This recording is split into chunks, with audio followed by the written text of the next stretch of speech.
I'm back again, and thank you for many of you who are listening and viewing my talks, and some of you who have subscribed to it. I thank you very much for it. It gives me a sort of encouragement to continue with these small anecdotes, or I could say some of my viewpoints on some of the subjects. I'll digress today. I'll move away from the topic of tourism and come to something which is in focus today in the market. I do not know whether it is an agenda or whether it's a toolkit.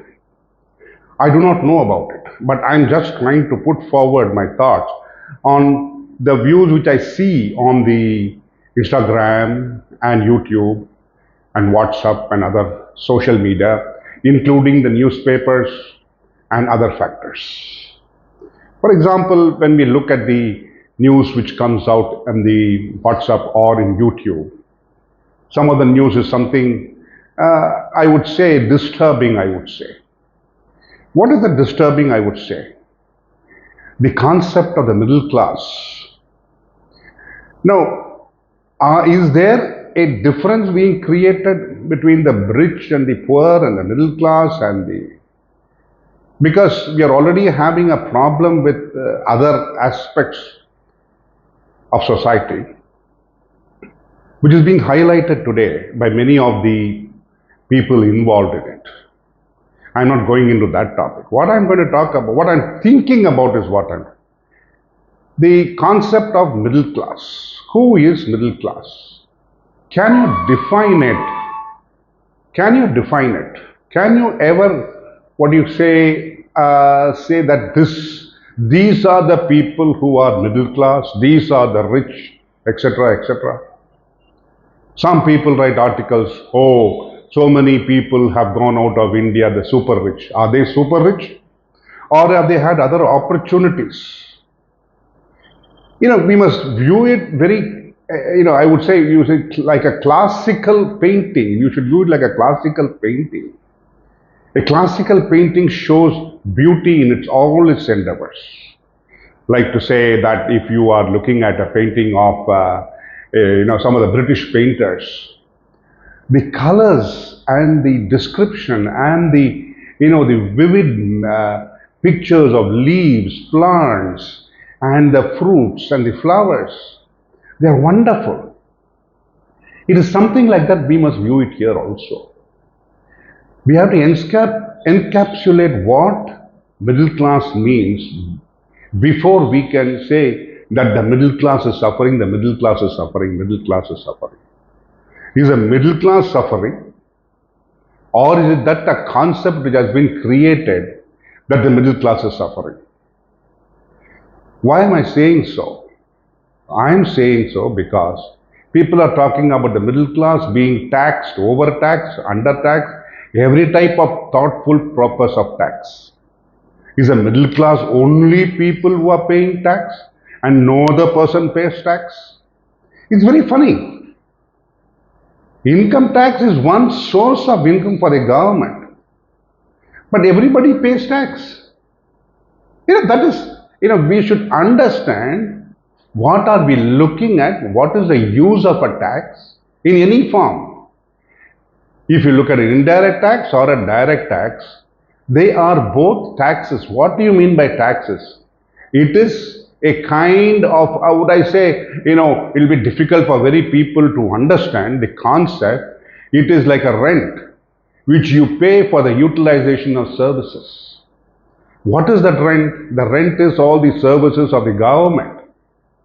No, but it is I'm giving a very far-stretched thought process, but it is just a thought that came to my mind expressing it. For all the services the government does, how do we recompense them? And that is the tax which we pay. If the taxes which they collect, it is used for the various benefits which the government gives us. Immediately you might say, what benefits do they give us? And let us understand that they do give us benefits. For example, after the COVID, 80 crore people have been supplied free rations, and for the past, it has been continuing even as of today. That means for 2, 3 years, the government is willing to meet the poorest of the poor needs of 80 crore people. That means there are 140 crore people, 80 crore people, more than 60%, 50% of the people require that kind of support. And where does the support come? The support comes from the government. And who supports the government?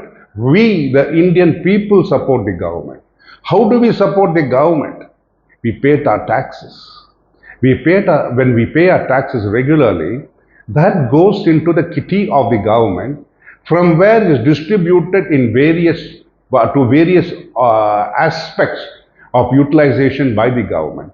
And one of the examples I'm giving you is this free food, free rations provided to 80 crore people.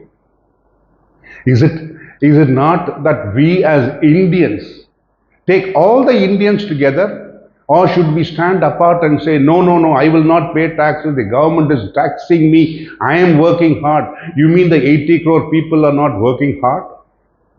They are living in more greater miserable conditions than what we are living in. They stand one people who have houses, who have continuous electricity, who have continuous flow of water, who have roads, who have everything. And in spite of that, we continue to complain that we are being taxed. Yes, there is a tax which has been imposed. There have been an increase in taxes. Yes, all that should be accepted by us, because we are not standing isolated like an island. We are taking the whole of India, the whole of Bharat, the people, the Bharatvasis together. Unless we grow, the country cannot grow. And unless we all share in the services, unless we all contribute. Suppose we take, let me drag a little bit and come back to the concept. Suppose we have a house. There's one man earning. Nobody else contributes. Everybody keeps spending. And then you say that we don't have sufficient money. Suppose there is a family of 4, a father, a mother, and 2 sons. Then, if all of them work together, the mother takes care of the house, the 2 sons can study, go to work, the father also works, all of them pool their resources, and the whole family grows up. The whole family gets up out of the rut if they are in that. So that is the concept we should expand. And what we have always said in Sanatana Dharma, because we are in the land of Sanatana Dharma, which is called Bharat, that is India, that Vasudeva Kudumbam. So we are Vasudeva Kudumbam. Every Indian matters to every other Indian. It is not only the taxpayer who matters, it is every other Indian who matters. And how do we should think like that. I'm not saying that we should not think differently. My point is that if we all work together as Indians in one coalesced force, you can imagine the impact we can have on the world.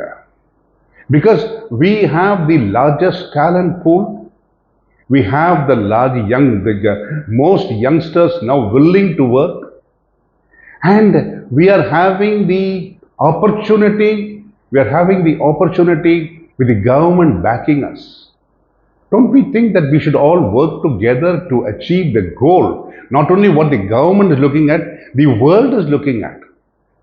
And shouldn't, as an Indian, who we have sent so many people abroad to, who are teachers, professors, who are leading the world companies, don't you think that they are all looking at us Indians who can grow to that level? Don't you think so that we'd all work together? I'll continue with this in another talk as we grow along. Thank you very much.